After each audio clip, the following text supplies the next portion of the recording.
مردم تاجیکستان خیلی مردم خوبی هستند، مهربان، دلپاک. افغانستان و تاجیکستان دو ملتند از یک ریشه.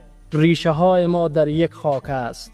زبان ما یکی است. فرهنگ و تاریخ ما به هم بافته شده است.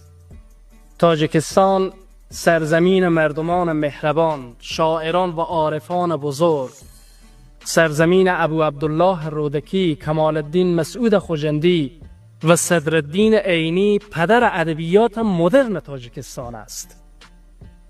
مردم خوب تاجیکستان، ما افغانها شما را برادران خود می دانیم و از دوستی و محبت شما دلگرم هستیم.